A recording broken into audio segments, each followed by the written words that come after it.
Raheem Sterling, is he proving his worth despite reports of him being made a potential mate weight in a deal involving Harry Kane to Manchester City? What's your take on it, Trev? Well, for me, he is. I think he, you look at the 2 goals he scored.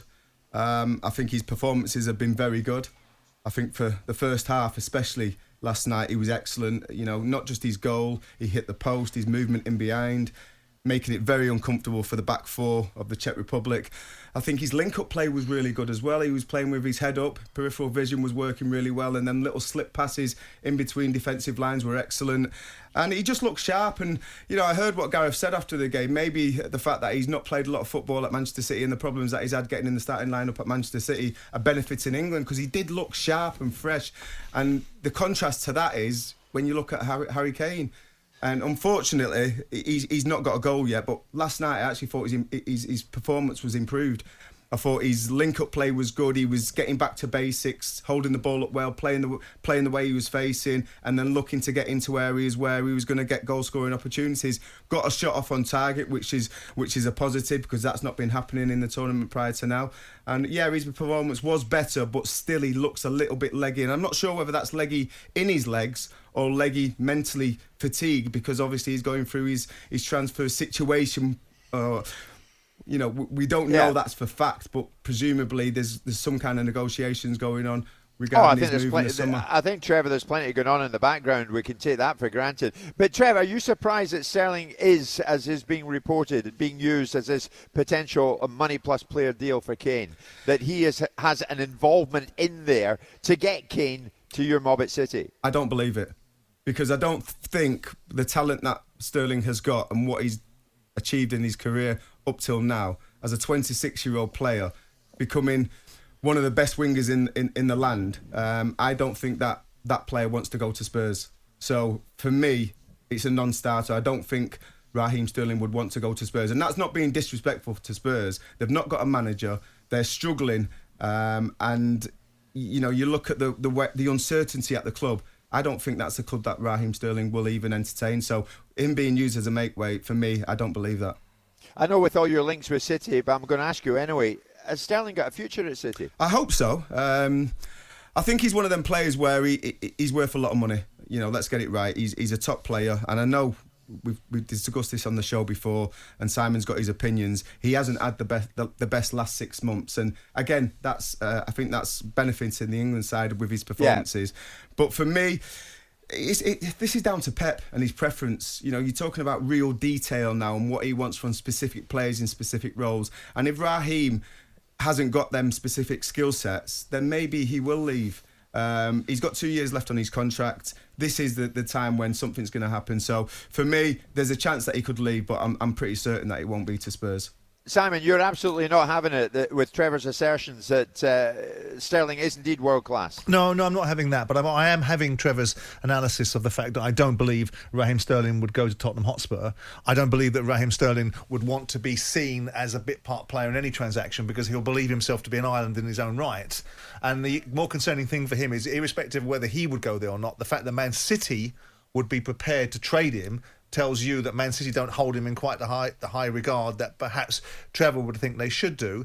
Look, it's unarguable about Sterling's contribution in the 2 games that have resulted in us scoring goals, because he has been the threat, he has been the person that scored the goals, and quite frankly, he was unlucky.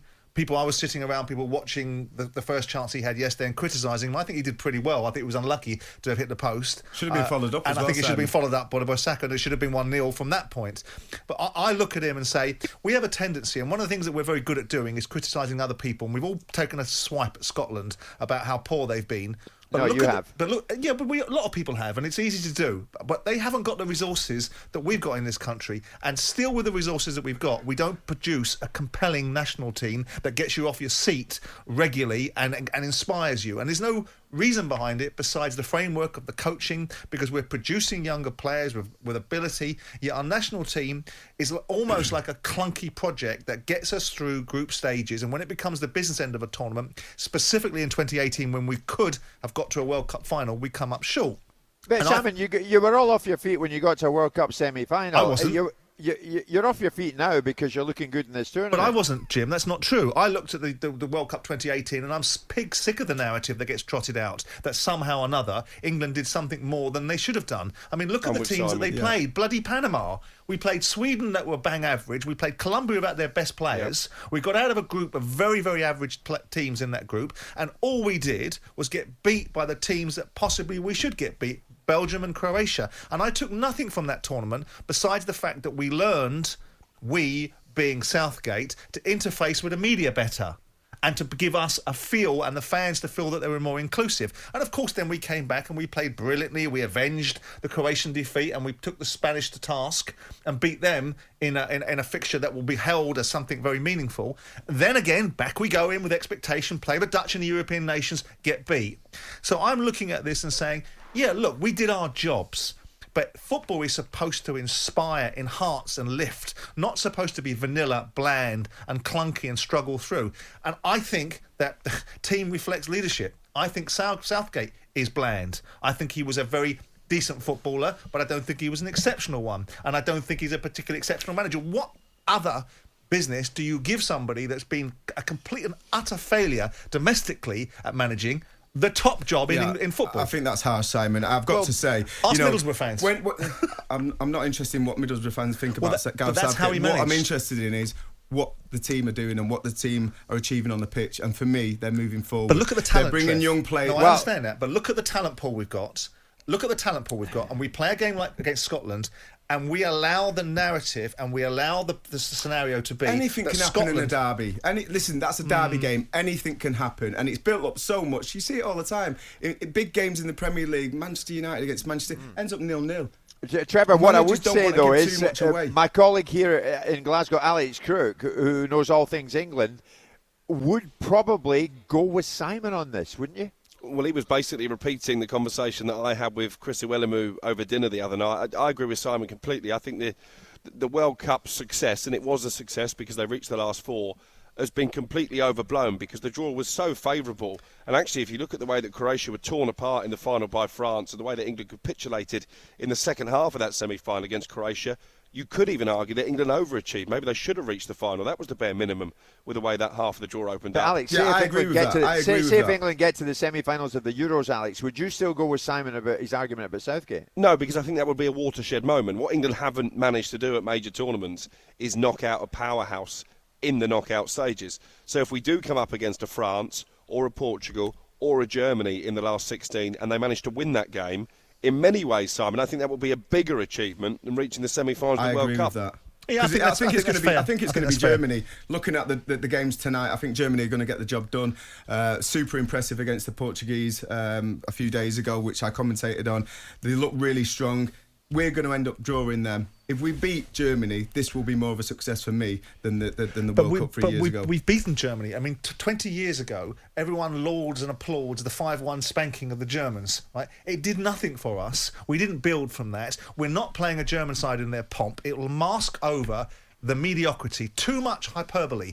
People go from being absolutely useless to being absolutely heroes, and they're neither. They're in the middle, and we build people up, and we build expectations up, and we build players up to levels that they're not at. You sit here telling the world are you not part of that hyperbole, Simon? Well, I don't build players up. I'm very level. I sit there I treat both imposters equally, like Rudyard Kipling. I don't sitting there that saying this is wonderful and this is awful. I try to find the middle ground because I think that's the best way to look at things objectively and pragmatically. It is nonsense to suggest that Raheem Sterling is world class. But that's he's a very good player. My opinion is... But that's hyperbole, Trev. That is the very embodiment of hyperbole. Yeah, because he's Simon, you're the man who said that is Tammy Abraham's good enough to play for Barcelona or Real Madrid. I said that Tammy Abraham has the ability to go and play in those sides and develop himself to that level. I didn't say he was at this level now.